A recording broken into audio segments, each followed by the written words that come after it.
The bright Atlanta sun was setting as Dr. Sarah Thompson pulled up to the private aviation terminal in her dark blue Tesla Model X. She checked her watch. 5:45 p.m. Perfect timing, as always.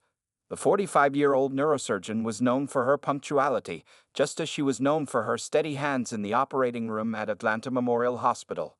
Today was supposed to be like any other Thursday when she flew to medical conferences. Dr. Thompson had made this same trip dozens of times over the past 15 years.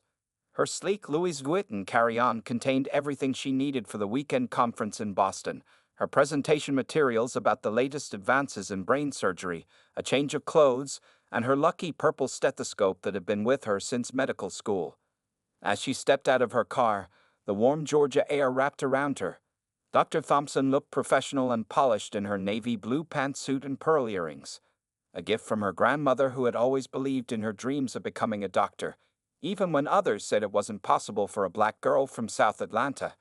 Her natural hair was styled in a neat bun, and her minimal makeup highlighted her confident smile. The parking attendant, Tom, waved at her with a friendly grin. He had seen Dr. Thompson many times before and always enjoyed their brief chats about his daughter, who wanted to become a doctor just like her. "Good evening, Dr. Thompson. Ready for another conference?" he called out cheerfully. "Hello, Tom. Yes, indeed. How's Jessica doing with her biology classes?" Dr. Thompson replied, genuinely interested. She always made time for these small conversations, remembering her own journey and the importance of encouraging young dreams. "She got an A on her last test. Thanks for those study tips you shared." Tom beamed with pride. Dr. Thompson smiled warmly and walked toward the terminal entrance. She could see her chartered jet waiting on the tarmac through the large windows. The white Cessna Citation gleamed under the setting sun, its engines being checked by the ground crew in their bright yellow vests. Inside the terminal, the air conditioning provided a welcome relief from the Georgia heat. The private aviation area was quiet compared to the main terminal, with its polished marble floors and comfortable leather seats. Only a few other passengers sat in the waiting area, most of them business people typing away on their laptops or talking quietly on their phones. Dr. Thompson approached the security checkpoint with practiced ease. She had already pulled out her credentials, her pilot confirmation email, charter documentation, medical license, and government ID. Her conference invitation from Boston Medical Center was also readily available on her phone. She had learned early in her career to always be over-prepared with documentation. The click of her low heels echoed in the quiet terminal as she walked. Two pilots standing near the coffee machine nodded in recognition. They had flown her before. A flight attendant smiled warmly as she passed by. This was her world too, earned through years of hard work and dedication. Her phone buzzed with a message from Dr. Chen in Boston. "Safe travels, Sarah. Looking forward to your presentation on the new microsurgery techniques." She typed a quick reply while walking, thanking him and confirming their dinner plans for tomorrow. Everything felt normal, routine, and professional, just as it should be. Dr. Thompson had earned her place in these elite spaces, having performed over 3,000 successful brain surgeries and published numerous research papers in top medical journals. She was respected in her field, trusted by her patients, and admired by her colleagues. As she reached the security checkpoint, Dr. Thompson noticed a new face behind the desk, a security guard she hadn't seen before. She didn't think much of it at first. Staff changed all the time. With her usual friendly but professional demeanor, she prepared to show her documents, completely unaware that in the next few minutes, her ordinary Thursday evening would turn into something very different. The sun had now dipped lower in the sky, casting long shadows through the terminal windows. In just moments, this routine trip would become a stark reminder that sometimes, even in 2024, credentials, success, and professionalism weren't enough to shield someone from prejudice. Richard Mason stood behind the security desk, his 6-foot frame rigid and his face stern.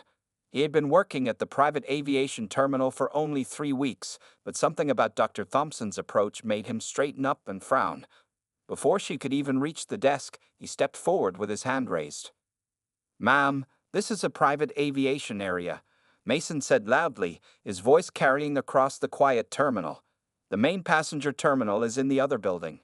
His tone was dismissive, almost bored, as if he had said these words many times before.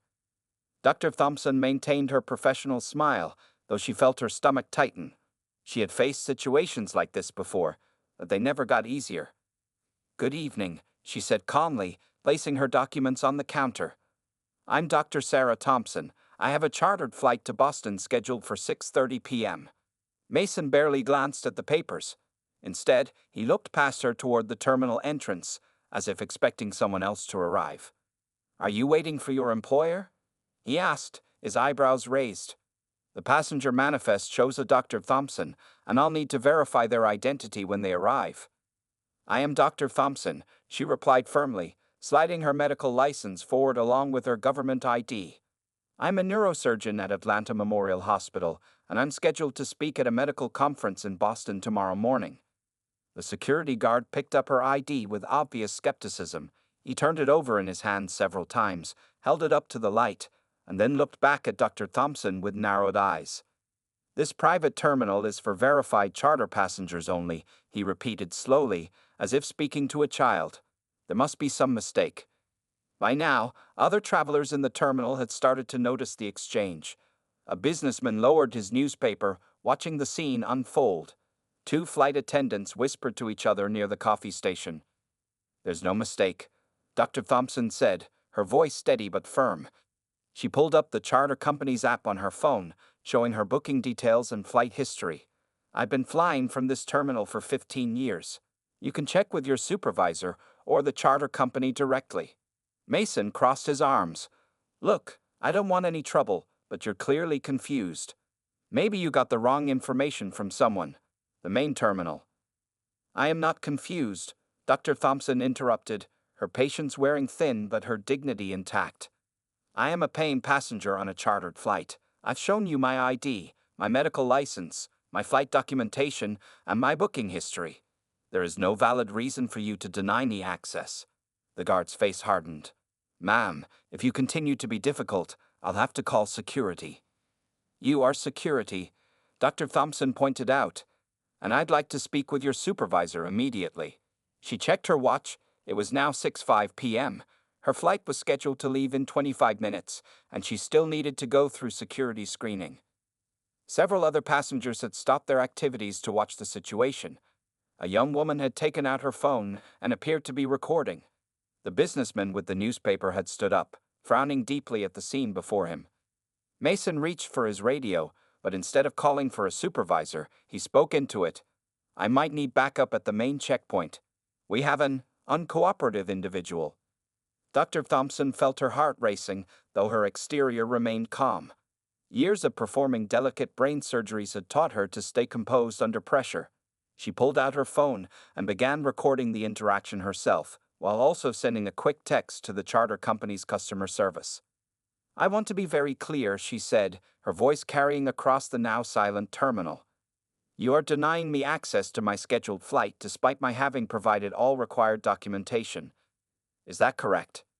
Mason shifted uncomfortably, aware of the growing audience and the phones recording him. Still, he stood his ground.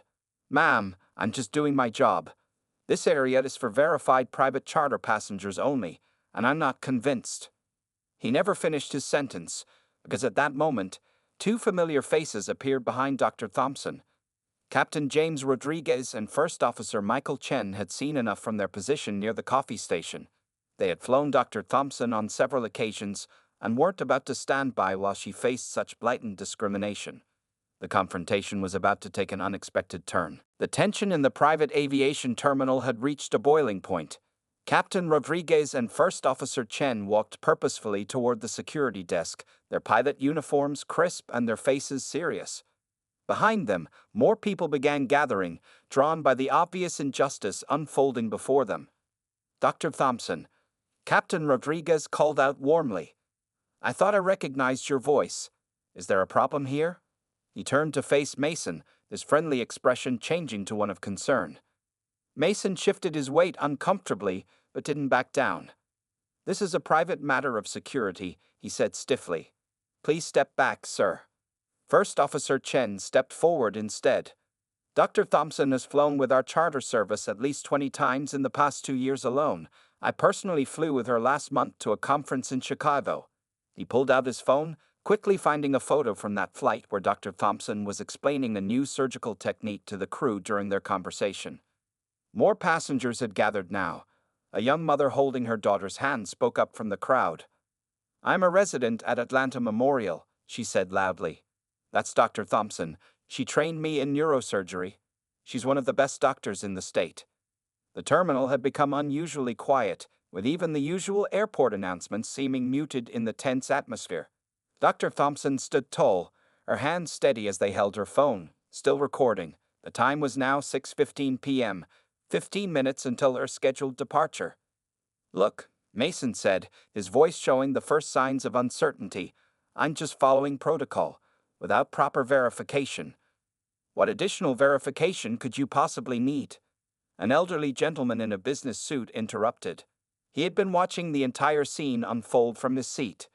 "The lady has shown you more ID than I've ever been asked for, and she has 2 pilots vouching for her." Mason's radio crackled. "Status update on that backup request," a voice asked. Before he could respond, the terminal doors opened and Lisa Martinez, the charter company's regional manager, walked in quickly. She had received multiple alerts about the situation, from Dr. Thompson's text, from the pilots, and from other concerned staff members. "What's going on here?" Martinez demanded, her heels clicking against the marble floor as she approached. Her face showed both concern and anger as she took in the scene. Mason straightened his uniform.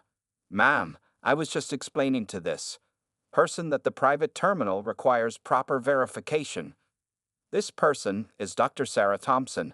Martinez cut him off sharply. "She's one of our most valued clients and has been flying with us for years." She turned to Dr. Thompson with genuine concern. "Dr. Thompson, I am so sorry for this inexcusable treatment." The crowd had grown larger. Several more pilots and flight attendants had joined the group. 2 other doctors who knew Dr. Thompson from medical conferences had come over. Phones were out, recording the incident, and people were already posting on social media about what they were witnessing. A young security trainee who had been watching from nearby finally spoke up. "Mr. Mason, I checked the system. Dr. Thompson's credentials are all valid. She has a long flight history with us, and her security clearance is actually higher than standard because she sometimes flies for emergency medical situations." Mason's face had turned red. He looked around at the crowd of witnesses, the recording phones, the angry faces, and the 2 pilots who still stood protectively near Dr. Thompson. His hand nervously adjusted his security badge. I still need to follow proper procedure," he stammered, but his voice had lost its earlier authority. The proper procedure, Martinez said firmly, was to check her documentation, which she provided immediately. The proper procedure was not to make assumptions based on, she paused meaningfully, any other factors. Dr. Thompson checked her watch again, 6:20 p.m. Her flight to Boston, where dozens of medical professionals were expecting her presentation tomorrow, was scheduled to leave in just 10 minutes. The growing crowd in the terminal had created a clear divide. Those standing with her, showing support through their presence and their recording phones, and Mason, who stood increasingly alone behind his desk. The situation had escalated far beyond a simple security check. It had become a moment that would soon spark important conversations about prejudice, privilege, and power in spaces where such discrimination had no place. Captain James Rodriguez had seen enough. With 30 years of flying experience and a deep sense of justice, he knew it was time for direct action. He stepped forward, placing himself between Mason and Dr. Thompson, his pilot's uniform commanding instant respect from everyone in the terminal. "Let me make something very clear," Captain Rodriguez said, his voice firm but controlled. "Dr. Thompson isn't just any passenger. She saved my sister's life last year with emergency brain surgery. She's not only qualified to be here, she's exactly the kind of person our private aviation service should be proud to fly." First Officer Michael Chen was already on his phone, speaking rapidly with the airport's chief of security. As a pilot who had faced discrimination himself early in his career, he understood the importance of proper documentation. "Yes, sir," he said into the phone, "I'm standing here with Dr. Thompson right now. This is a serious situation that requires your immediate attention." The crowd in the terminal had grown to nearly 40 people. Among them, Sandra Williams, a black business executive who regularly used the terminal, stepped forward. She pulled out her phone and started a live stream. "Everyone watching needs to see this," Sandra announced clearly. "This is what we still face in 2024. A highly qualified doctor being blocked from her flight despite having every required document." Her live stream quickly gathered hundreds of viewers. Mason's face had lost its color. He looked desperately around for support but found none. Even his fellow security officers had stepped back, wanting no part in his discriminatory behavior. Lisa Martinez, the charter company's regional manager, was now on her tablet, quickly typing an email to company headquarters. "Dr. Thompson," she said, looking up from her screen, "we're arranging for a formal apology from our CEO. And Mr. Mason," she turned to face the guard, "you are relieved of your duties, effective immediately." Two more unexpected allies emerged from the crowd. Sarah Chen, a medical student who had attended one of Dr. Thompson's lectures, stepped forward with her classmate, James Wilson. They both wore their medical school badges. "Dr. Thompson's techniques saved my father's life," Sarah said loudly. "She's a pioneer in minimally invasive brain surgery. How dare you treat her this way?" James nodded in agreement, adding, "We've been studying her research papers all semester. She's literally a legend in neurosurgery." The terminal's atmosphere had completely transformed. What started as one woman facing discrimination had become a moment of unity. People from different races, backgrounds, and professions had come together, standing firm against injustice. A senior flight attendant named Maria Ramirez, who had worked on several of Dr. Thompson's previous flights, quickly approached with a bottle of water and her tablet. "Doctor, I've already contacted the flight crew. They're holding the plane for you, and I've arranged for priority screening at the other security checkpoint. You won't miss your conference." Mason tried one last time to maintain his authority. The procedures state that verified passengers with proper documentation must be allowed to proceed, interrupted Kevin Chang, another security officer who had just arrived. "I've worked here for 10 years, and Dr. Thompson has always had perfect documentation." "You're the one violating procedures, Mason." The crowd murmured in agreement. Several people had already posted videos of the incident online, and they were quickly going viral. Messages of support were pouring in from across the country. Captain Rodriguez checked his watch, 6:25 p.m. He turned to Dr. Thompson with a respectful smile. "Doctor, if you'll allow me, I'll escort you to your plane personally. We can use the pilot's security lane. It's my right as captain to authorize that." Dr. Thompson, who had maintained her dignity throughout the ordeal, finally allowed herself a small smile. The support surrounding her wasn't just about her. It was about everyone who had ever faced similar discrimination and hadn't had allies step forward. The scene had become more than just a confrontation at an airport. It had transformed into a powerful demonstration of how people could stand together against injustice, proving that when allies step forward, positive change becomes possible. Lisa Martinez was not someone who took discrimination lightly. As the regional manager of the charter company, she had worked hard to create an inclusive environment. Now, standing in her navy blue suit in the middle of the terminal, she took charge of the situation with practiced efficiency. "Everyone, please give us some space," she announced firmly, her voice carrying across the terminal. She turned to Dr. Thompson first. "Dr. Thompson, on behalf of our entire company, I want to formally apologize for this unacceptable treatment. Now, let's get you to your flight." The airport's chief of security, Robert Davidson, had just arrived after receiving multiple calls about the incident. He was a tall man with gray hair and 30 years of airport experience. One look at the situation, and his face turned serious. "Mason, hand over your security badge and radio immediately," Davidson ordered. His voice was quiet but firm, leaving no room for argument. "This kind of behavior has no place in our airport. Ms. Martinez, I assure you there will be a full investigation." Mason's hands shook as he unpinned his badge. The crowd watched in silence as he placed it on the counter, along with his radio.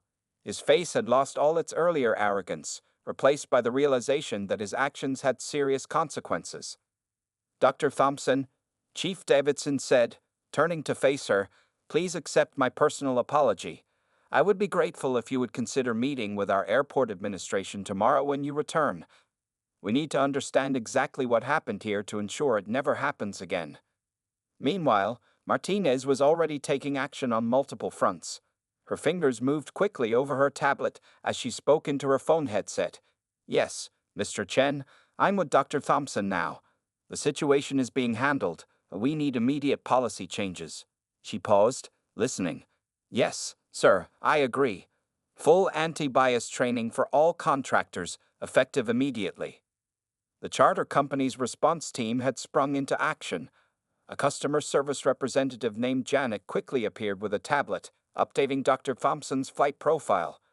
We're upgrading all your future flights to VIP status, doctor, she explained.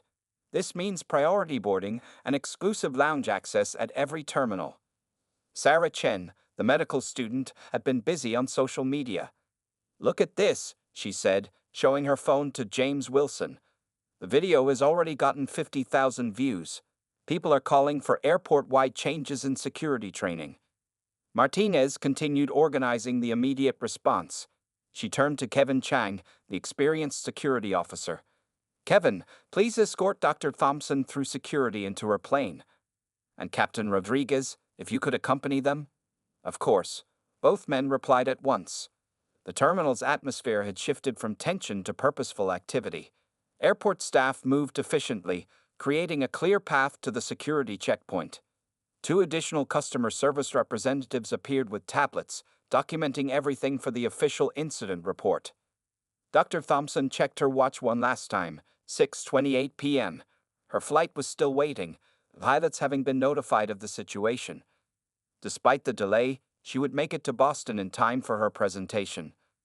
We'll have a car waiting for you when you land in Boston, Martinez assured her.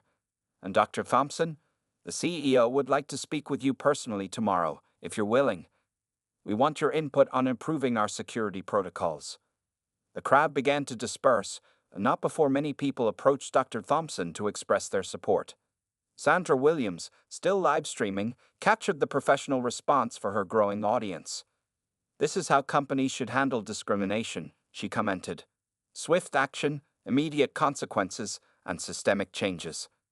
As Dr. Thompson finally moved toward the security checkpoint, escorted by Captain Rodriguez and Officer Chang, the terminal erupted in spontaneous applause. Mason, his security badge gone, quietly walked toward the exit, escorted by 2 other security officers. Martinez watched the scene with mixed emotions, anger at what had happened, pride in the response, and determination to make real changes. She was already drafting new policies in her mind, knowing that this incident would become a turning point for the entire aviation industry's approach to diversity and inclusion. The swift professional intervention had shown that when organizations take discrimination seriously and act decisively, positive change isn't just possible, it's inevitable. Within an hour of the incident, the airport's administration building was buzzing with activity. Chief Davidson had called an emergency meeting with all department heads. The conference room was packed, and the mood was serious as security camera footage played on the large screen. This is a wake-up call, Davidson said, standing at the front of the room. What happened to Dr. Thompson today shows us where our system failed. He clicked to the next slide, showing Mason's employment record. This guard was hired 3 weeks ago. We need to know how he passed our screening process. Down in the HR department, Susan Parker was already reviewing Mason's application files. Her team had spread documents across 3 desks, checking every reference, every signature, and every background check. Something had been missed, and they were determined to find out what. Look at this, Susan said, holding up a paper. His previous employer's reference letter. The signature doesn't match their other documents. He faked his references. Her assistant immediately started making calls to verify this discovery. Meanwhile, the incident was spreading across social media like wildfire. Sandra Williams' livestream had reached over 200,000 views. Major news networks were picking up the story, and the airport's public relations team was working overtime. We need to make a public statement, Mark Thompson, the PR director, said to his team. But not just empty words, we need to show real action. His fingers flew over his keyboard as he drafted a press release. Atlanta International Airport acknowledges the unacceptable incident that occurred today in our private aviation terminal. Immediate actions taken include immediate termination of the involved security officer, full investigation launched into hiring practices, emergency review of all security staff credentials, implementation of enhanced anti-bias training, creation of a new passenger advocacy office. In another part of the building, the legal team was meeting with airport security supervisors. Sharon Chen, the head lawyer, spoke firmly to the group. "This isn't just about one guard's actions," she explained. "We need to review every complaint filed in the past year.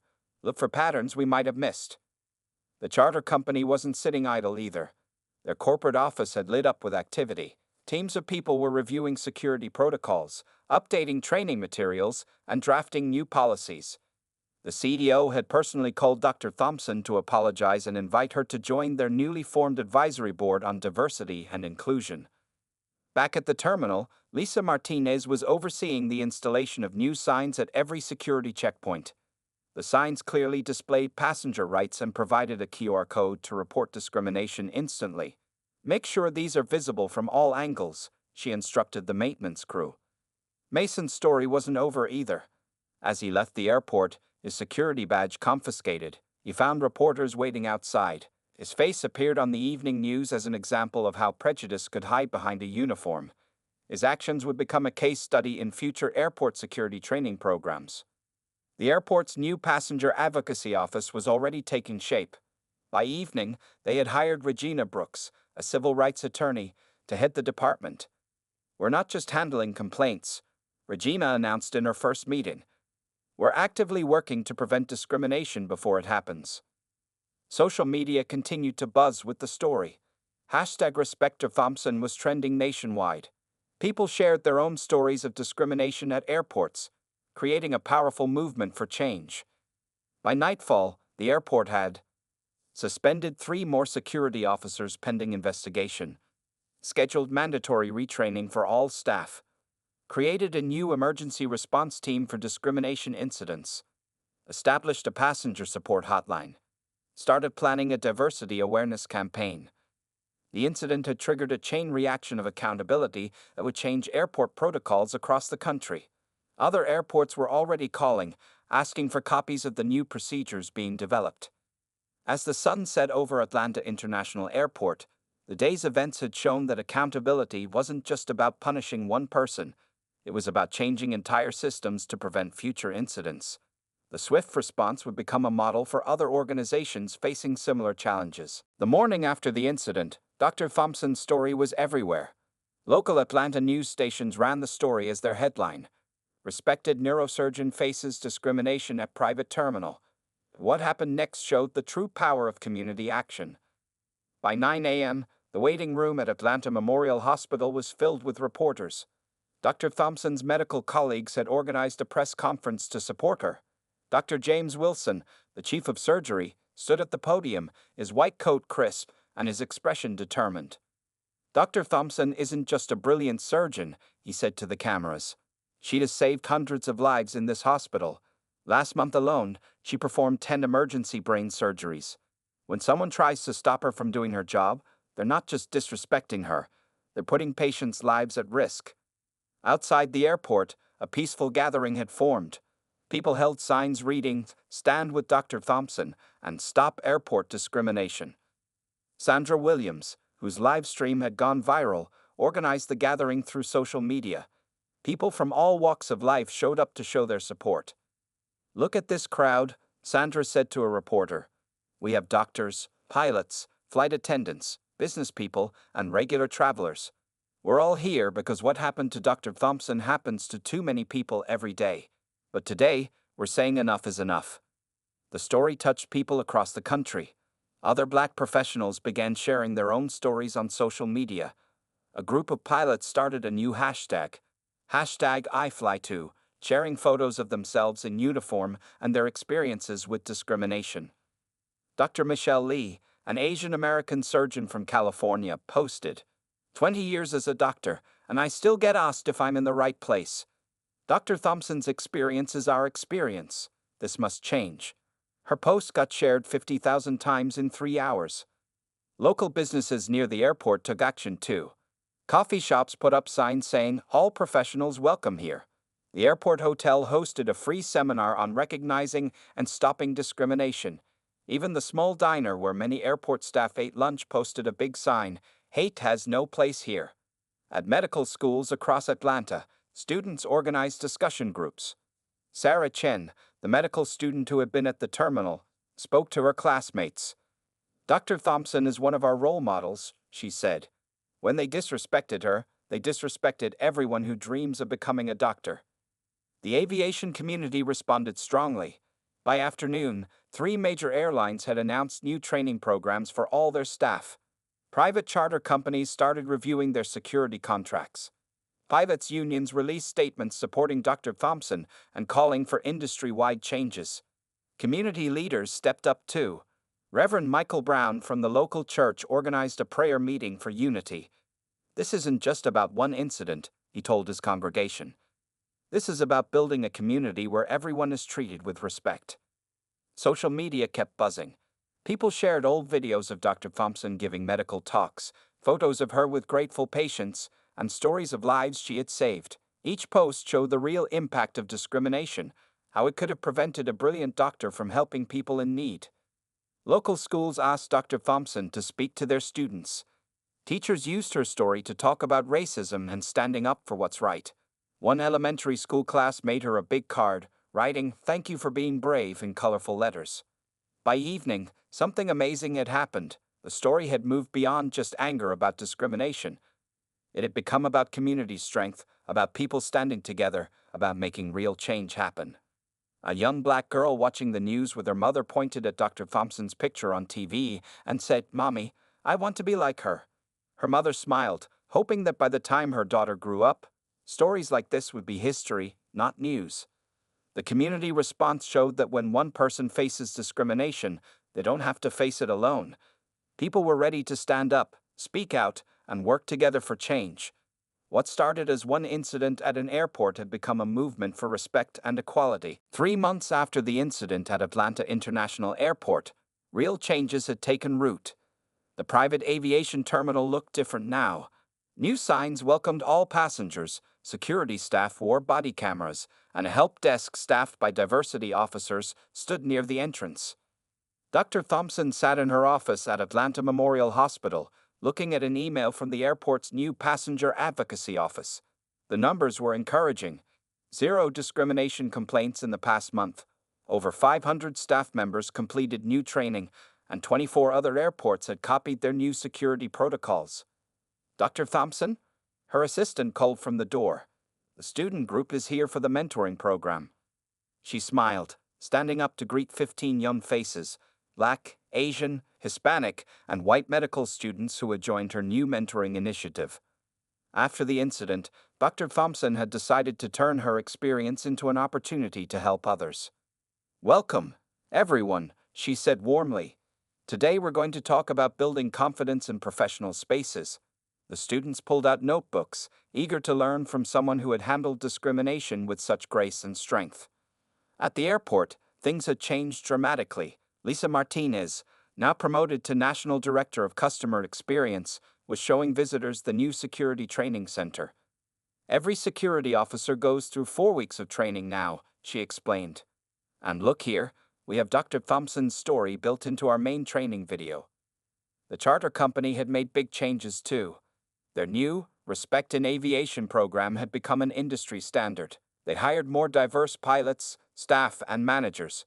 Their customer satisfaction scores had gone up by 30% since making these changes. Sandra Williams, whose live stream had helped spark the movement, now ran a successful consulting company. She helped businesses learn from what happened at the airport.